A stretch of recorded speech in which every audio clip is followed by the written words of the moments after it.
Living on our beautiful planet might seem safe, but only until you start thinking of all those dangers lurking just around the corner or in the vast darkness of the cosmos. Let's see what may eventually lead to the end of planet Earth. With each new potential threat, it gets more and more terrifying. Consider yourself warned. First of all, let's talk about hypercane. This natural disaster can get really extreme.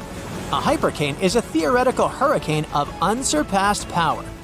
It would occur if the ocean became overheated as a result of climate change, or a massive volcanic eruption could trigger it. In any case, these conditions would create a hurricane, which, unlike regular hurricanes, would stretch way beyond the lower stratosphere.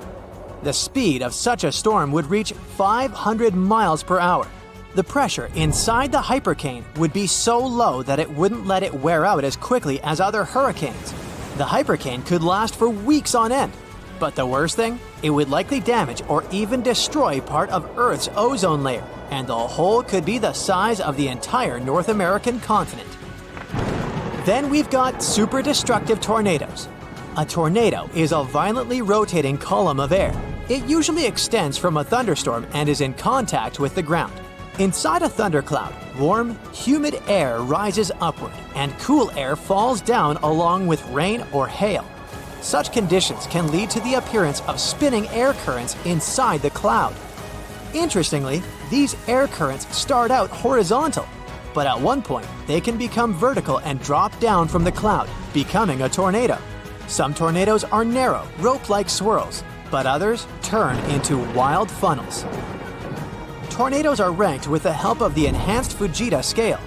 A weak tornado normally lasts for a few minutes and doesn't move faster than 100 miles per hour. The next level is a strong tornado. Such whirlwinds can last for 20 minutes or so and have winds of up to 200 miles per hour. And then we can also have violent tornadoes. Those can last for more than an hour and move at a speed of between 200 and 300 miles per hour. On average, around 1,000 tornadoes occur in the USA every year. There's even a region that got named Tornado Alley. It's a 10-state area in the Midwest, but tornadoes can happen in any state. One of the most destructive natural disasters was the tri-state tornado in the USA. It was the world's longest-lasting single tornado that traveled 220 miles through Missouri, Illinois, and Indiana. At the same time, the average tornado's path is usually no longer than 5 miles. But what if one day, a tornado much bigger and way more powerful than any we've experienced before swiped through countries and continents? It would leave behind total destruction and devastation. And how about a supercell thunderstorm? It's the least common type of thunderstorm, but it's the most dangerous. It's likely to cause severe weather, damaging winds, very large hail, and even violent tornadoes. What makes supercells unique is a deep and persistent rotating updraft called a mesocyclone. Supercells can potentially last for hours and cause great havoc. An asteroid impact could end all forms of life on Earth too. If a space wanderer was large enough, it could cause widespread devastation, like it happened with the 9-mile-wide asteroid from 66 million years ago. It's rumored to have destroyed 3/4 of the planet's plant and animal species, including dinosaurs. Depending on the asteroid's size and the speed of its approach, the impact could lead to massive fires, tsunamis, and the eternal winter effect. It happens when the debris ejected into the atmosphere blocks sunlight and disrupts the global climate. Luckily, we'd probably notice such a large asteroid coming close to our planet with the help of our equipment long before the collision and would have enough time to get rid of this threat. It would be our very own sun that would bring our world to an end. Our star is a gigantic, constantly changing ball of molten gases. Every once in a while, it spews out bursts of energy, solar flares. They often go hand in hand with something called coronal mass ejections. Those are giant bubbles of ionized gas that can accelerate to incredible speeds. The most powerful volcanic eruptions pale in comparison to solar flares that release 10 million times more energy. Within a few minutes, one solar flare can give out billions of tons of charged particles. Solar flares are also insanely hot, with the temperatures reaching several million degrees Fahrenheit. Astronomers believe that such bursts of solar radiation happen when the sun's magnetic field gets twisted in some regions. At one moment, all the pent-up energy is released. The star sends out light and particles, mostly electrons and protons.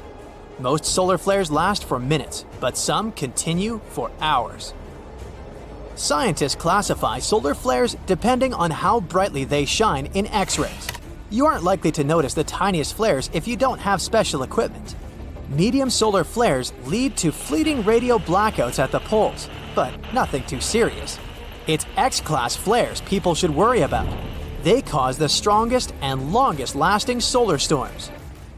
Now, if you had gamma-ray vision, you'd be able to see immensely bright flashes. They occur every day, outshine everything around you, and then disappear again. Those flashes are gamma-ray bursts. One of them could wipe out Earth's atmosphere. The flash that might ruin our planet would most probably be born in a faraway galaxy during a merge of two collapsing stars. It would be immensely powerful and super bright. Still 1,000 light-years from Earth, it'd already shine as bright as the sun. Our planet's atmosphere would try to protect us, but its natural shield wouldn't last. The radiation would be so powerful that it would literally cook the atmosphere. It would create nitrogen oxides that would destroy the ozone layer. Without this layer, ultraviolet rays coming from the sun would be hitting Earth's surface at full force. They would wipe out tiny plankton in the ocean. But these plankton produce from 50 to 70% of all oxygen in the world. So, with their disappearance, there would be a severe lack of oxygen, which would lead to the disappearance of life on the planet. In the end, the heat and ultraviolet light coming from the sun would turn the planet into a huge chunk of rock. And what if we came across a wandering black hole? You might know that a black hole is a region in space where gravity is so powerful that not even light can escape its clutches. Luckily, the nearest to us black hole is 1,500 light-years away. It seems that we have nothing to worry about until we learn about wandering black holes. Now, things definitely get way creepier. If such a black hole entered the solar system, Earth would be doomed. We wouldn't stand a chance against this space monster. In 2020, 13 wandering black holes were spotted not so far away from our planet. But not far away in space terms means around 1 billion light-years away, so we've got some time left. Plus, the possibility of such a disaster is very, very low. One day, a rogue planet might push Earth out of the habitable zone and into an extreme orbit farther from the sun. Then, the climate all over the planet would start getting colder and colder. Don't forget that the farther our planet is from the sun, the weaker the star's gravitational pull on our planet is. In the end, our beautiful Earth would get too far away from its main source of light and heat. It would turn into a lifeless piece of rock covered with a thick layer of ice. Or the sun might expand and turn into a red giant. If it happened, it would change the entire habitable zone of our solar system. The disaster would start with our star running out of hydrogen in its core. This would trigger a chain of reactions, which would eventually lead to the core of the sun heating up and getting denser. As a result, the sun would get way larger than it is now.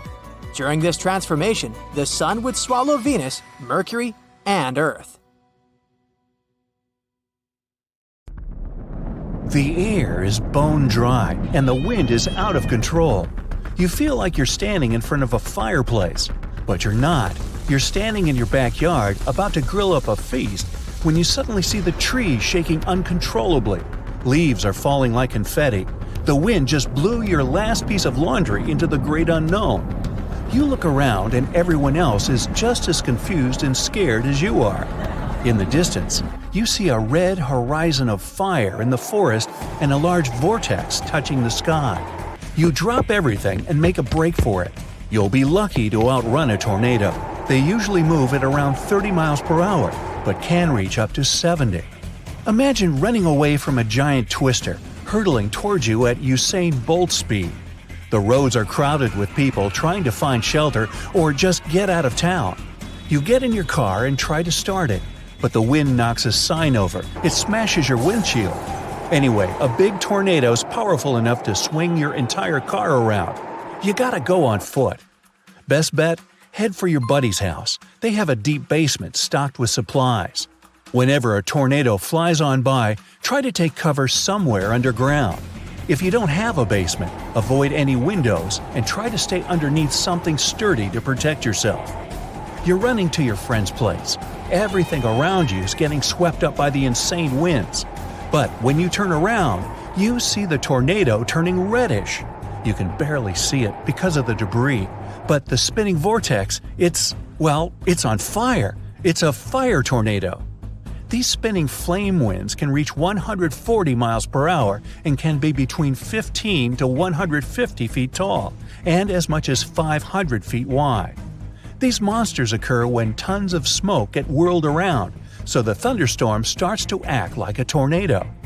By the way, many fire tornadoes can even occur in a bonfire and are called fire whirls. Next time you're camping or setting up your living room fireplace, check it out. You might just spot one spinning around in there. Anyway, it's getting closer and closer, throwing ash all over. It's already pretty hard for you to see where you're going. You use your hands to wave off some of the smoke and ash flying around your face, but it's useless. You keep sprinting as fast as you can until you spot a huge truck. Just park right there in the middle of the road. You crawl underneath. It's one of those trucks that has like 20 wheels. They look so big and heavy up close. Then you hear a creaking sound and a humming sound. The wheels, they look magical. Gracefully, they start lifting off the ground, as if the truck's part of some Vegas magic act. As the tornado gets closer, the wheels rise higher. Better to be far away from here when the truck smashes back down to earth. You crawl out and keep running.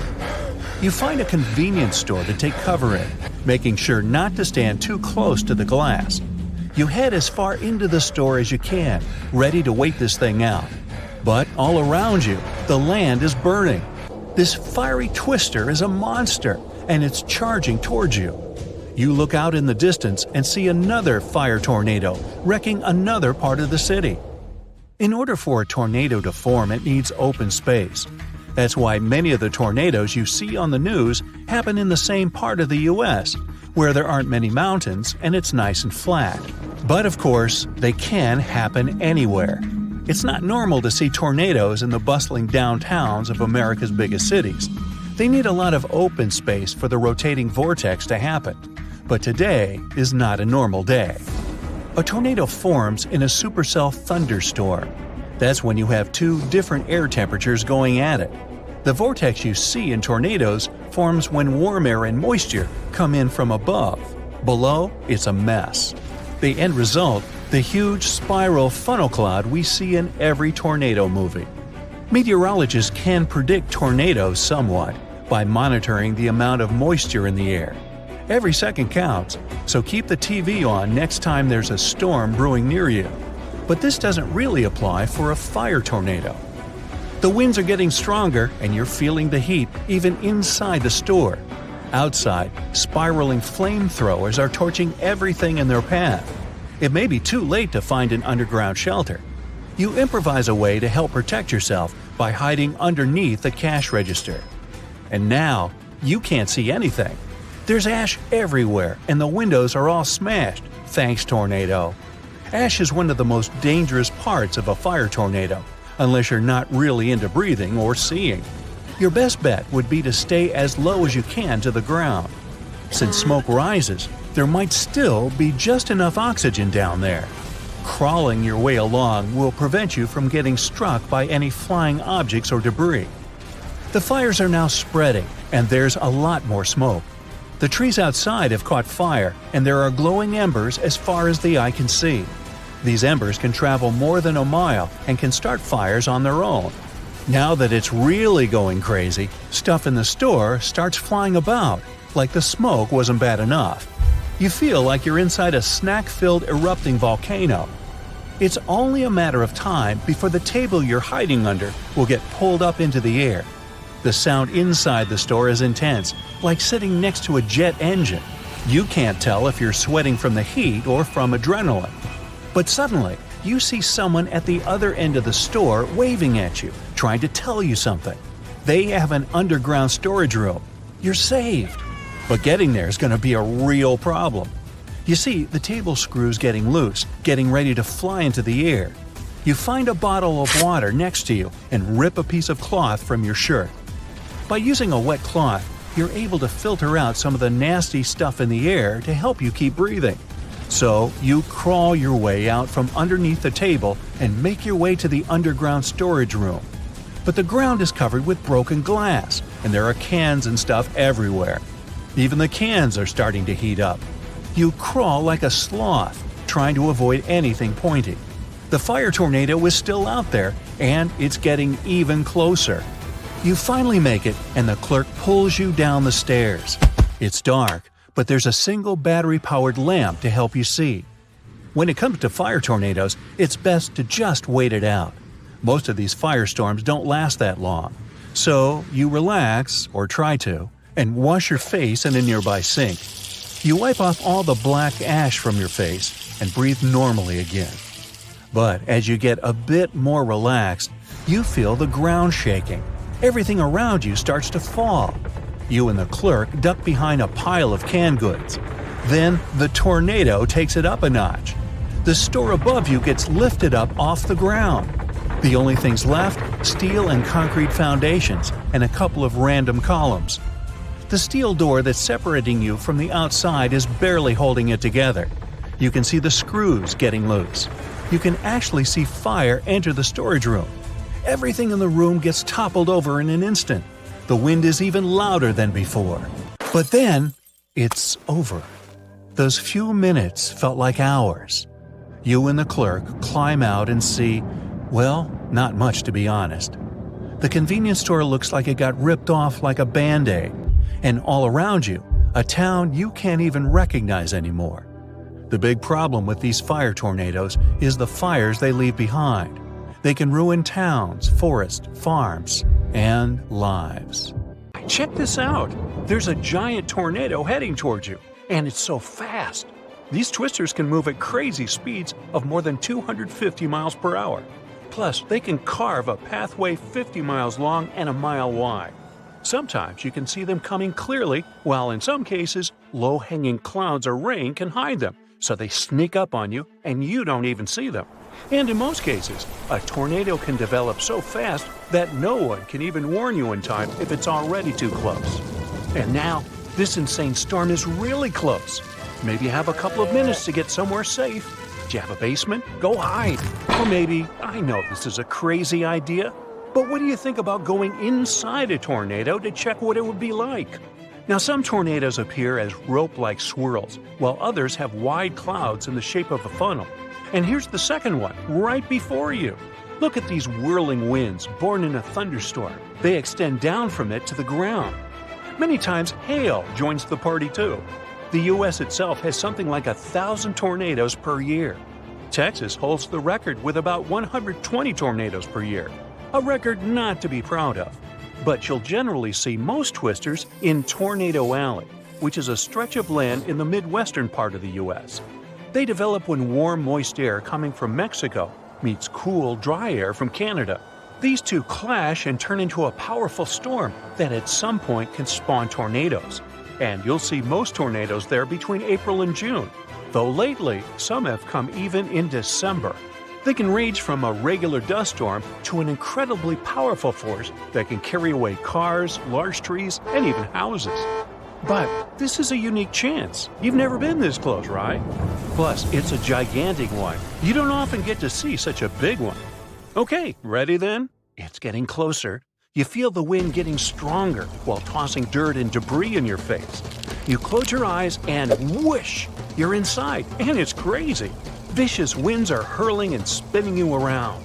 They're lifting you up at the same time. Feeling dizzy? Feeling like Dorothy from The Wizard of Oz? Now may be a good time to check what's really happening to you, while inside swirling with winds and, oh wait, is that your neighbor's motorcycle spinning together with you? Hope it'll stay that far away. Now, let's take a moment to catch up. Being in the middle of a raging tornado is actually something you might survive. But I won't lie to you, it won't be easy. The first thing you'd sense would likely be the temperature changes. Inside this crazy twister, it can be 36 degrees colder than outside of it. That's because the center of the tornado funnel spins all the time. All that funneling makes the inside of the vortex way colder, and it makes the air way thinner than you used to. The air would be 20% less dense than, for example, what you would find at high altitudes. Now, I hope you're not planning to stay there for too long. Disclaimer here, the atmospheric pressure inside this swirling vortex is so low that your lungs won't be able to extract enough oxygen. Now, to give you a perspective of all this, breathing inside a tornado is like trying to get some air at an altitude of 26,000 feet. That's a pro level, similar to climbing Everest. So yeah, you'll need some help just to be able to take a regular breath. In short, you'll probably pass out after only a couple of minutes. But don't worry, I brought you this special mask, so breathing is not a problem anymore. Hey, did you notice how smooth the airflow from the inside is? Some storm watchers ended up inside a tornado. Later, they said it all looked so chaotic with all those raging clouds and wind swirling around. But from the inside, the air is surprisingly smooth. But that doesn't mean you'll get a peaceful ride because of it. And it's not a solo party in that thing. The neighbor's motorcycle is not the only thing you'll see there. Wood, bricks, glass, maybe even cars, cows, motorhomes, bricks, roofs, and other big objects. You'd be pretty lucky if nothing crashes into you in all that chaos. With all that debris that's swirling at, for instance, 310 miles per hour, you can hardly avoid it. But let's just say a miracle happens and you got through it. Now you're really dizzy, and you're just wondering when all of this is going to be over and if you're even going to be able to come out of this gigantic tornado. Well, the tornado will eventually slow down. It happens because cool air enters the twister. Just because things are settling down, it doesn't mean you can relax. Well, your stomach can, since all that crazy swirling is done, but the tornado will drop you from whatever height you're on when it stops. If you're somewhere in the countryside, there might be some soft bale of hay to break your fall. Oh wait, we're talking about a twister that's probably more than 45,000 feet tall, so that won't work. I hope you brought your parachute, because now would be a good time to pop it. Nope. Hey, don't worry, I'm all about happy endings, so I'll help you out. Here you go. And now you're slowing down, enjoying the view, if you even see anything around you from all that dizziness. How come there are clear sunlit skies from your left, you may wonder? It's not unusual. Tornadoes often form near the edge of a thunderstorm. It's like a border between two different worlds. And it wasn't even windy. Plus the air was very still before it hit, right? Well, that's common too. Okay, I think you know this kind of scenario is impossible in reality. So it would be best to find a safe spot quickly if a tornado is close by. Use your underground shelter first. And if you don't have one, your basement could be the next best choice. Prepare ahead of time with a battery-operated TV or radio, together with fresh batteries, or a device with internet to be able to hear the latest updates on the tornado. Include some non-perishable food, water, and other essentials prepared too. As it turns out, some people really were picked up by tornadoes, and they managed to go through it. A tornado actually dropped them a few hundred feet away without a scratch. Hey, I'd say that's a whole lot of bother just to save some bucks on Uber. But you can't have a guarantee you'll be safe or where you'll end up. It would be incredibly hard to get out of one of those big and fierce ones, though, like supercells. They fall into the category of the strongest type of storms, mostly thunderstorms. And imagine falling into waterspouts. Those could be fine, though, at least the beginning, because they're weak and they form over warm water. So they could be like a part of your spa day, at least until they move inland and turn into a real tornado. Now, dust devils wouldn't be that pleasant. They're not that big, but we're talking about columns of air that rotate at large speeds. And you can easily see them because of all that dirt and dust they pick up, which is why you need glasses for that. Whoops, wait, I forgot that, so I can't help you this time. But if it makes you feel any better, they're not associated with thunderstorms. Don't know why that would make anyone feel better when I think about it. But if you're willing to jump into a fire tornado, I'll find you a special suit that will keep you safe while spinning through smoke, gas, and flames. I promise. Columns here are narrow and they rise vertically into the air, similar to a dust devil. Of course, the heat is crazy. And as updrafts are becoming stronger, and if there's enough dry fuel, a fire whirl is turning into a real fire tornado that extends from the ground up to the cloud, moving incredibly fast. Okay, let's stop now. I'm pretty dizzy.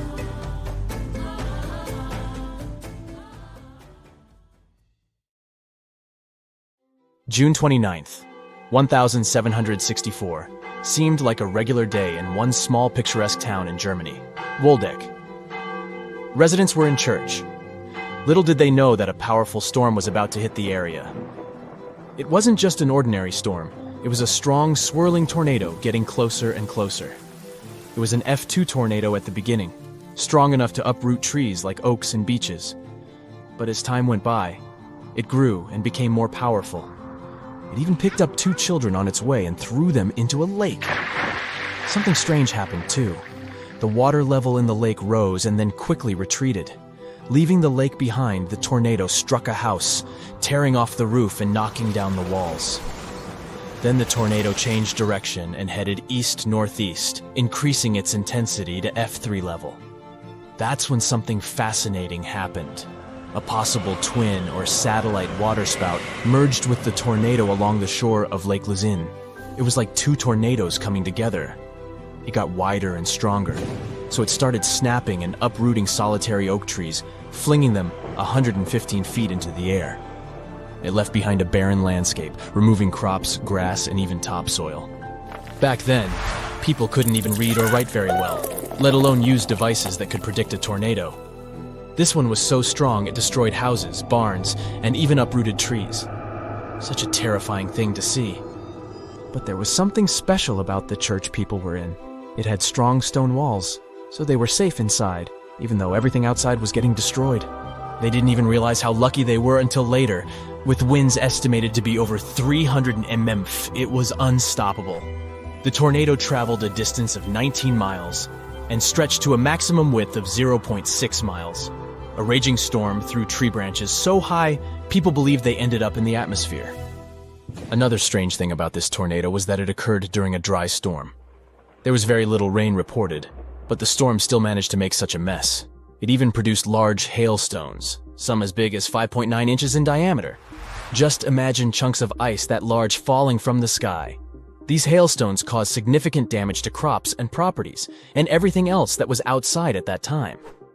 After the storm passed, one scientist, Gottlob Burchard Gensmer, studied the damage and talked to people who had witnessed the tornado, only to realize this was one of the strongest tornadoes ever recorded in history. It reached F5, the highest rating on what's called the Fujita scale, which measures tornado strength.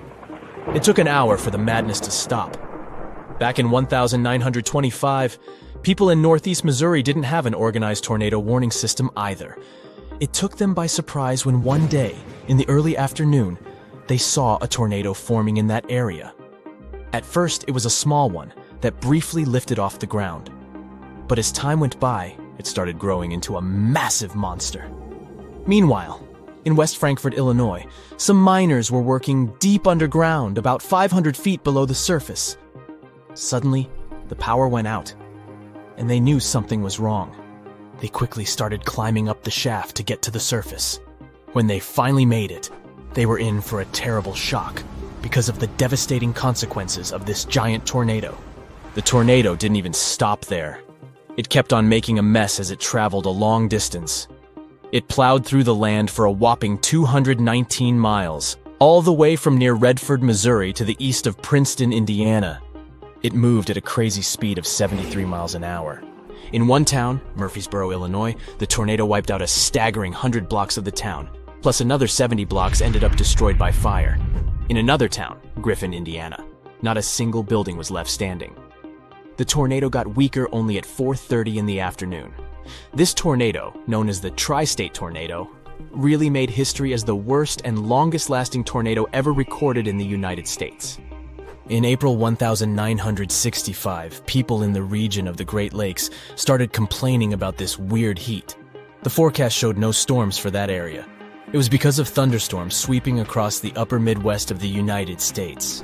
These storms were insane and so powerful they created 51 tornadoes in just 12 hours. The states of Indiana, Ohio and Michigan ended up being hit particularly hard. Something unfortunate happened during this time. All this caught the forecast team, the National Severe Storms Forecast Center in Kansas City, Missouri, off guard. They quickly tried to send out warnings to let people know what was happening, but many people didn't hear the announcements because there were no outdoor tornado sirens at that time. Additionally, a lot of TV and radio stations didn't regularly broadcast weather alerts. Power was gone, and telephone lines didn't work, which meant many towns were completely cut off from communications. People couldn't receive the warnings because they didn't have access to electricity or working phones. One spring day in 1974 was especially hard because of severe thunderstorms that unleashed a series of powerful tornadoes across 13 states in the United States. These tornadoes lasted for 16 hours, and they ranged from weaker F0 to the most powerful and destructive F5 ones. At one terrifying moment, there were 15 tornadoes touching the ground at the same time. One lasted for more than 2 hours, and 2 others were swirling around each other like dancers. This was another big lesson, after which some changes in tornado warnings were made. In those days, weather forecasters could only warn people about a tornado if they had seen one with their own eyes, which was mostly too late. April 26, 1989, at around 6:30 in the afternoon, the sky above one district, Maniganj in Bangladesh, turned dark and ominous. The tornado began its journey from one point, Daulatpur, and moved swiftly eastward, Saturia, Maniganj Sadar. People living in that region had already been facing a severe drought, and little did they know there were even worse scenarios coming. The storm was fierce, stretching about 10 miles long and 1 mile wide. It covered a relatively small area, but it still caused enormous damage. It tore through the land and blew away buildings, thousands of trees, strong and rooted for years, and everything else in its path. The countryside of Marsala in western Sicily is really beautiful.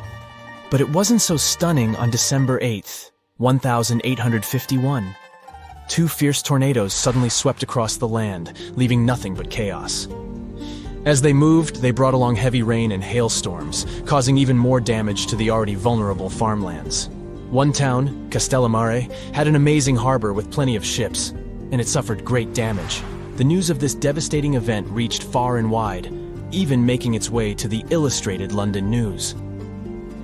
The outbreak in Oklahoma from 24 years ago, May 3rd, 1999, was tough too. Just one stormy day caused enormous damage from Texas all the way up to South Dakota.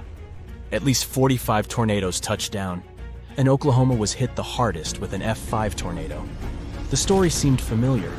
What first seemed like a small twister quickly grew into a massive force that, at one point, measured 1 mile in width. This one ripped asphalt from roads, peeling it away in layers like fragile paper. It tore the vegetation away and even wrapped roofing materials around power lines. NASA scientists studied the area using satellites.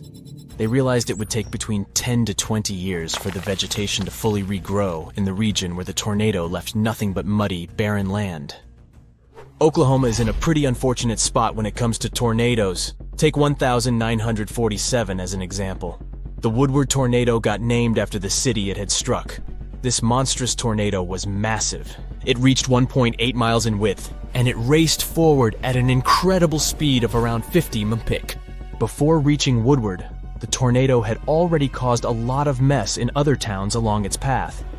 But it was in Woodward where it unleashed its worst fury. Without any warning, it struck the city at 8:42 in the evening, catching the residents by surprise.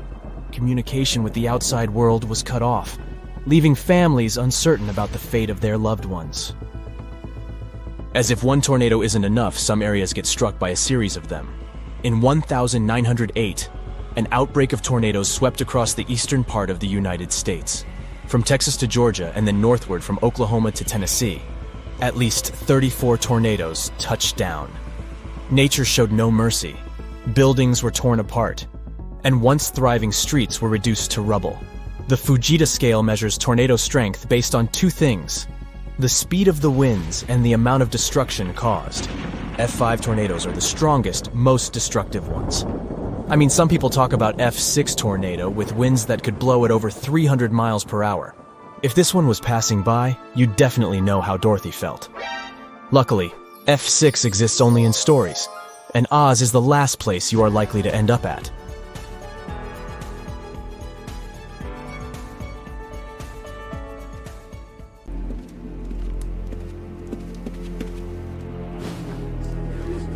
What? Tornado? 100 to 115 degrees.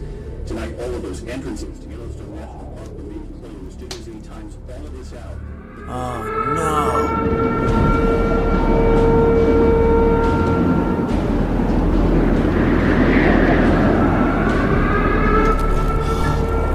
I need to get to the bunker.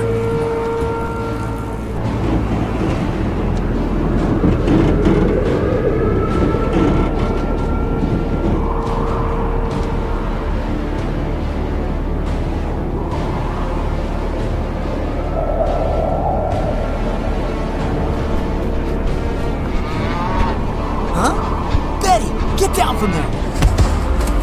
What the? Oh no! We gotta hide! Betty, no! Ah!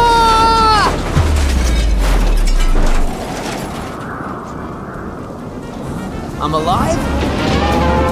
Betty! Ah! Woohoo! Ha ha ha ha!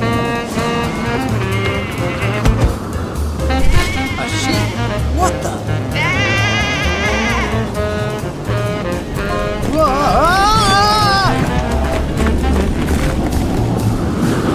Ducks?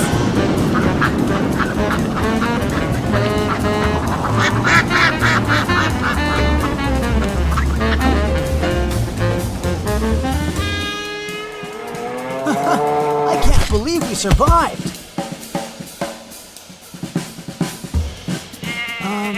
But how am I going to get back home? Now get a load of this. A red whirlwind sweeps along the coast of Australia and heads toward the nearest city. This tornado is unique, not by its color, but by what is hidden inside it. These are great white sharks, hammerhead sharks, tiger sharks, and bull sharks. Shark! They fly inside the hurricane, snapping their jaws and trying to grab a piece of meat. People who look at this bizarre phenomenon from the outside think that they've got something in their drinks. But this is reality. A shark tornado can really exist or not. Yeah, let's find out. In 1877, a rather unusual tornado struck a farm in Southern California. About 6 small alligators, about 1 foot in length, fell from the sky that day. In 1894, a tornado traveled through England and dropped poisonous jellyfish on people. There's a version that tadpoles instead of jellyfish fell on the ground that day, but it still sounds quite strange.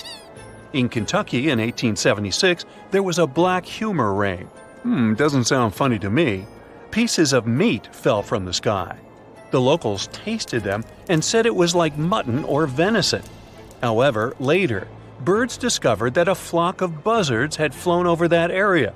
The birds felt unwell and regurgitated their lunch right in the air.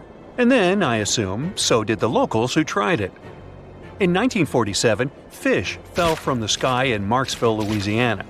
In 2005, there was a rain that contained thousands of frogs in Serbia. In 2010, a small town in Australia was hit by a rain of perches, fish. And now, imagine that all these strange phenomena were caused by one villainous corporation where evil geniuses work. And one of them is you. So you decide to make the most incredible natural cataclysm in history, a tornado of sharks, or Sharknado. It seems like it's impossible, but you're going to try, because you have nothing better to do. So first, we need to understand what a waterspout is. It's a column of rotating air filled with clouds. This vortex occurs during a thunderstorm when warm air releases a large amount of heat. This heat becomes the energy that moves the rising air currents. This warm, moist air goes up, and cold, dry air descends. The difference in temperatures preserves instability and helps tornadoes develop. When it forms over the water, a tornado becomes a waterspout. It can draw in particles of seawater, some objects, and even fish. But everything depends on the strength of this vortex. You've probably seen it when tornadoes lifted cars into the air or tore the roofs off of buildings. There's a video on the internet where a tornado raises cows into the air, and an ordinary cow weighs about 1,400 pounds. Ooh. Now, in comparison, the great white shark is about 4,400 pounds. If a tornado could lift several cows, it could cope with a shark. But besides the great white one, there are tiger sharks, bull sharks, and hammerhead sharks. All of them weigh less. Therefore, there's no doubt that a tornado could possibly lift them into the air too. Okay, now we can assume it's in the realm of possibilities. The next step is to create a real tornado. To do this, you need to heat the air and then make it rotate. The cold air will start to go down and you will get a whirlwind. One engineer from Canada named Lewis built devices that created tornadoes. He made several prototypes before assembling a real vortex engine. According to him, anyone can do it. However, these vortices were small. His device created thin jets of air that swirled and produced mini tornadoes, which then quickly dissipated due to strong winds.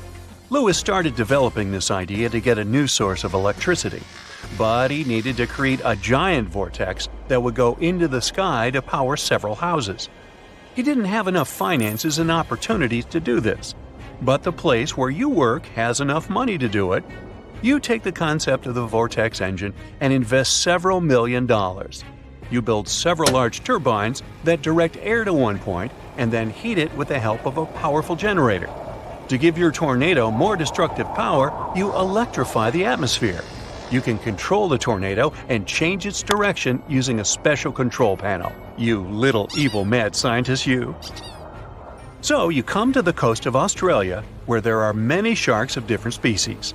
To force them to gather in one place, you must throw several tons of minced meat into the water near the shore. Let me suggest that you don't do this by hand. The sharks immediately come there as soon as they smell the food. But there's a problem. These animals feel changes in the weather and don't approach the center of the storm.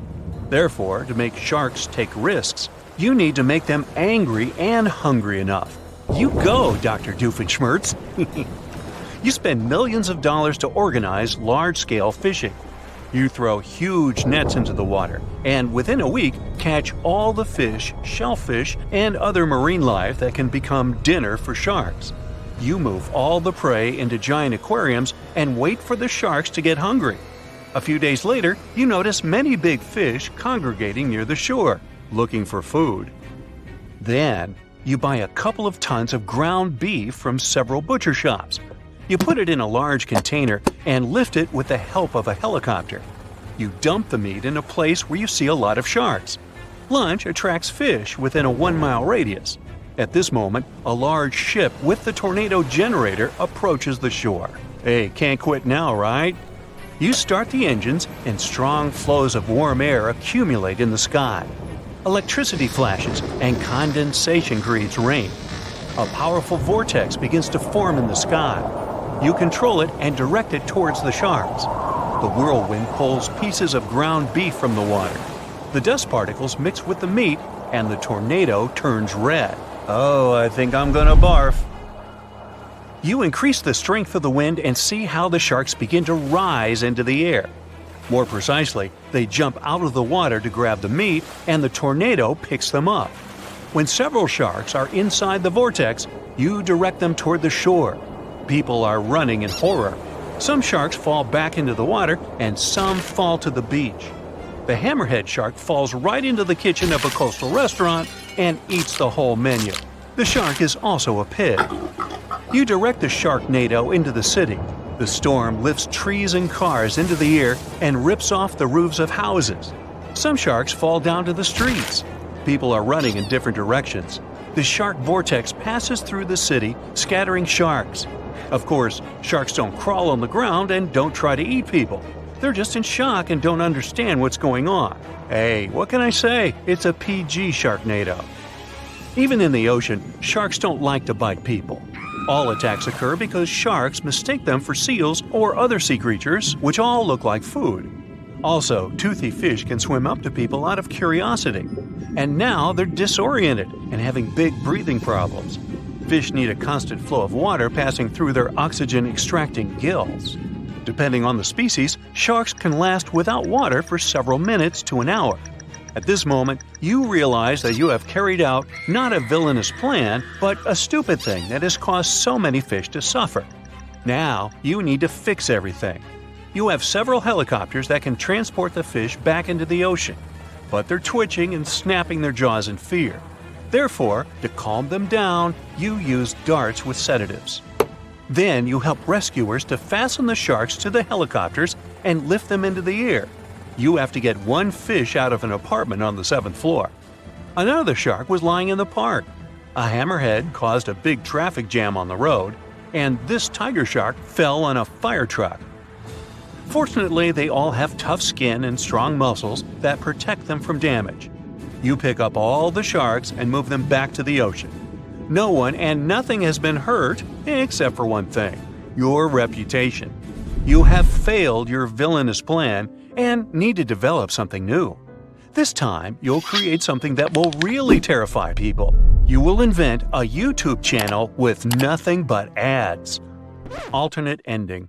You will invent a mega flood of spiders. Ew. Back in the day, from 774 to 775, Earth got hit with a mega blast of radiation. This crazy burst of energy left its mark. 3 rings from that year show way too high levels of radioactive stuff. But what exactly caused it? Scientists are inclined to think that the reason was a solar flare. Some folks think maybe a massive supernova caused the radiation blast. But astronomer Phil Plait says that if that had been the case, it would have had to be less than 1,000 light years away and would have had been crazy bright. But there's no record of that happening. No bright, shiny Death Star in sight. After looking at the radioactive carbon and beryllium in tree rings, scientists ruled out a bunch of other possibilities. At first, they considered that it was a smash-up between neutron stars or a neutron star and a black hole. These types of crashes produce a super quick blast of gamma rays without any light show, which lines up best with the evidence. But these kinds of collisions are super rare. Plait thinks it's kinda unlikely that this is the answer. He figures we should only see one of these events in our galaxy about once every million years. So having one just 1,200 years ago seems pretty wild. Scientists are seriously worried about these rare events. If one happened closer to Earth, it could seriously mess up life on our planet. Even if it was thousands of light years away, a similar event today could cause chaos with all the fancy electronic systems we've come to rely on. So it's a good thing those gamma ray bursts are so rare, because if they were more common, Earth might be in for a rough ride. You may think that if our planet could withstand mega radiation blasts, it can easily withstand something less frightening. Let's say grasshoppers. Sorry to say that, but it's not exactly true. Back in 1874, during a hot summer in Kansas, things took a strange turn. Grasshoppers, or should I say locusts, invaded the Great Plains like nobody's business. They came down like a storm, blanketing houses, trees, and even poor trains passing by. These bugs were on a mission to cause chaos. Farmers had to scramble to protect their wells and just about anything else worth saving. Locusts landed everywhere, wreaking havoc on everything in sight. Even poor sheep lost their wool. Locusts even stripped paint off wagons and handles off pitchforks. This is how destructive they were. Livestock tried to fight back by eating them, but there were just too many of these insects. That year, those critters caused about $200 million in crop damage. The locust invasion was so tough, even the US Army stepped in to help. In the end, locusts began to disappear, sparing the plains from further devastation. Natural disasters can be even more unexpected than radiation blasts from space and locust invasions. Check this out. Back in June 2017, a reindeer herder up in northwest Siberia was minding their own business when they suddenly heard a crazy loud blast and saw smoke shooting up from the ground. If that happened to me, I'd need to change my pants. Sorry.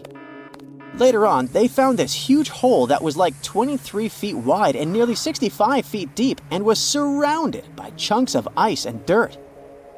It turned out that there were over 17 such black holes in the area. They were filled with peaty water and shrouded in mystery. Some folks thought those were sinkholes. Others were sure they were left by top-secret device tests or even a bunch of meteorites. Now, the latest idea is that these holes are actually craters caused by the Arctic warming up and melting the frozen ground. The theory states that as the ground thaws, gas pockets trapped beneath the surface burst through, creating such dramatic holes. Apparently, these eerie craters have been showing up in specific spots in Siberia where ancient geological faults have been leaking out hot natural gas for ages. Combine that with some leftover methane from old lake sediments, and you've got a recipe for some explosive surprises as the planet heats up. Not scared yet? Alright, maybe you're afraid of darkness, huh? If so, you wouldn't like it back in 536. It's the year when the world went through a crazy 18-month period of darkness. A mysterious fog covered Europe, the Middle East, and parts of Asia, blocking out the sun and causing chaos. It was like the Dark Ages, but for real. It turns out that the main culprit behind this fog was a volcanic eruption in Iceland. This eruption spread ash across the northern hemisphere, causing temperatures to drop and crops to fail. People were freezing and starving. It was a mess. Historians from back in the day even talked about how weird it was. The sun looked like the moon. Summers were freezing cold, and even China had summer snow. It was all because of the volcanic ash blocking out the sun.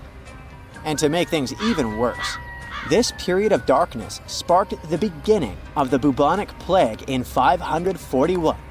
Talk about a rough time to be alive. Let's go back to Siberia real quick. Back in 1908, way out in the wilds of Siberia, an asteroid dropped for an unexpected visit. Today, we know it as the Tunguska asteroid, but it didn't get its name instantly. Local folks only caught a glimpse of the show. A bright fireball streaking across the sky, followed by a massive boom. Trees went flying, fires blazed, and animals weren't too happy about it either. But since the area was so remote, not many folks took notice. For almost 2 decades, nobody bothered to check out the Tunguska site. People had too much on their plates back then. But then, scientists finally made it out there and found evidence of the asteroid's shenanigans.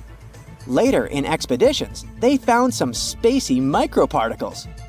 Fast forward to now, and NASA has a whole planetary defense thing going on. They even sent a mission to test out asteroid deflecting tech. Because who knows when the next cosmic rock will come knocking on our door, right? In the middle of the 19th century, there was one more epic solar storm called the Carrington event. It may not sound like a big deal to you, but it had pretty rough consequences. The next day after the storm, Earth was hit with this insane geomagnetic storm that threw telegraphs off the rails and brought auroras to the tropics. And it's the place where they normally never show up. Turns out, all this space weather madness started with weird stuff happening on the sun's surface, like sunspots. From these spots, solar flares and other crazy electromagnetic stuff can pop out and mess with our technology. Massive solar storms like this one can shoot out from the sun at speeds of up to 1,800 miles per second. They can contain billions of tons of solar material, complete with a sassy little magnetic field that loves to mess with Earth's magnetic field when they meet. Now, listen closely. We're getting close to the next solar maximum in 2025, so it's a good time to check out the history of the worst solar storms, like the Carrington event, and take notice. Imagine if a similar storm hit today. An internet apocalypse, anyone? Businesses would be sent offline and we'd be facing some serious damages. Luckily, these mega solar storms don't happen very often. But hey, space weather is tricky to predict, so who knows when the next one will hit? Something interesting has recently happened in South Dakota. It was all over the internet, so perhaps you already know about it. In July of 2022, the sky in this state suddenly turned green. So, what happened there? Was it caused by a human or by nature? Let's find out. Tuesday, July 5th, 2022. Shortly after a heavy storm, the sky over South Dakota in the US was still overcast. Locals finally went outside and saw that the sky had an intense dark green hue, and they'd never seen anything like that before. People said that it looked like something straight up from science fiction, or even a horror movie. Unsurprisingly, South Dakotans immediately started spreading the news all over social media. People shared their beautiful, yet very eerie pictures on Twitter. They showed the sky over the city of Sioux Falls and a few other towns. Even though it may look like something supernatural, in reality, this is not a terrifying phenomenon at all. It's a simple play of the light and the atmosphere. Something like this happens quite rarely, and usually means that really bad weather is approaching. And that's also true to what happened in South Dakota. Just before people started sharing photos, a thunderstorm swept through the town of Sioux Falls. This was confirmed by the U.S. Weather Service. This hurricane was terrible. The wind speed was about 100 miles per hour. According to the Beaufort scale on wind speeds, this is the fastest and most destructive storm. There are only 12 numbers on this scale, and the maximum wind strength starts at 73 miles per hour. But why isn't this all over the news then? Well, because it's kind of a usual thing for the residents. Thunderstorms occur very often in the United States, especially in the warmer months. And 1 out of 10 such thunderstorms can become something serious, like a tornado. This one wasn't an exception. It was the so-called Derecho storm. Derecho is very widespread and long-lived. It's actually a combination of a fast-moving group of severe thunderstorms and downpours. People often say that a derecho is as strong as a tornado. Still, there's a difference between them. A tornado is a vortex, a rotating column of air.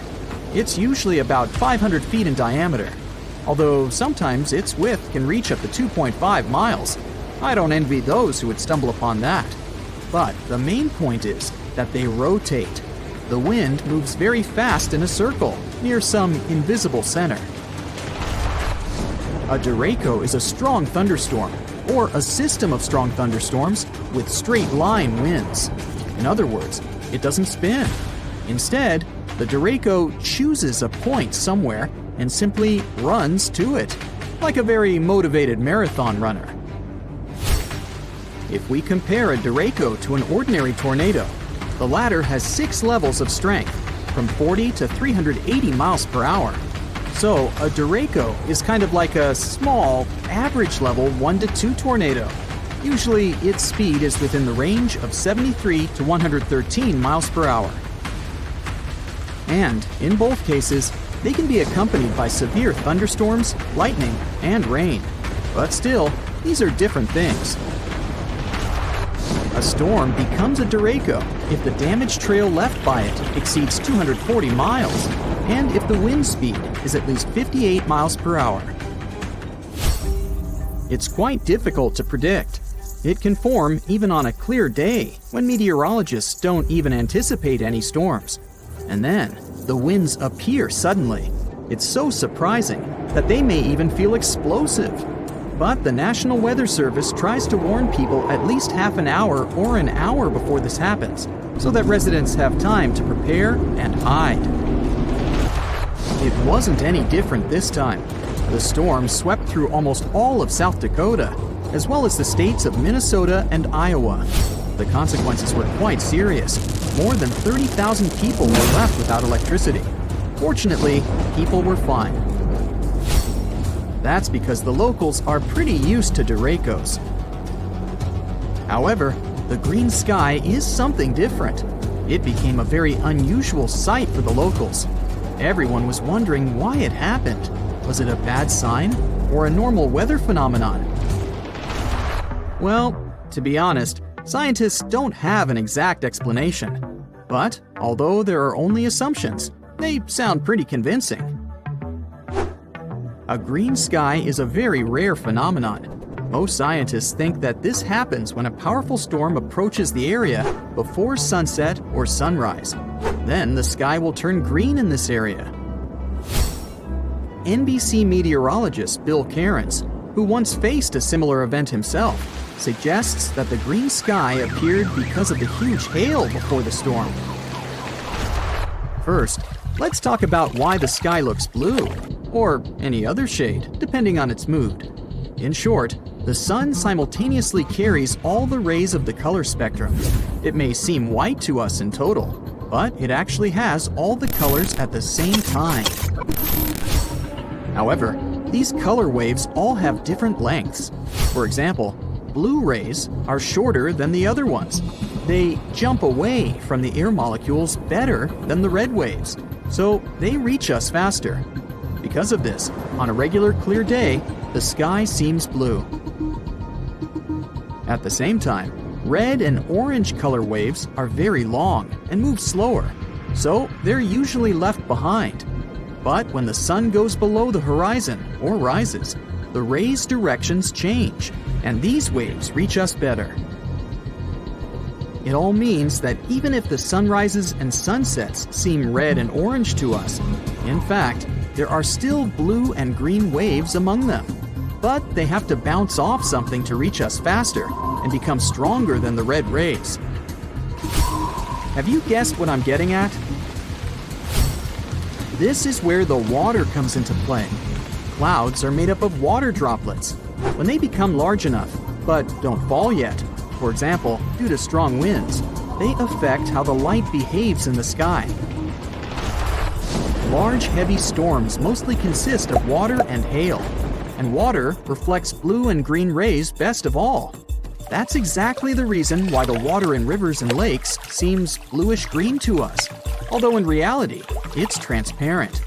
And yeah, algae matter too. So, there are a couple of key factors why the sky may turn green. First off, the sun should be at the horizon level.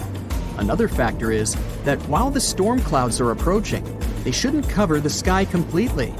There still must be a little room for the sun rays. Then, barely noticeable blue rays jump up to storm clouds. They're repelled by water droplets and hail. Mixing with the red sunset, they turn into a bright green light. And this green light is spreading all over the sky.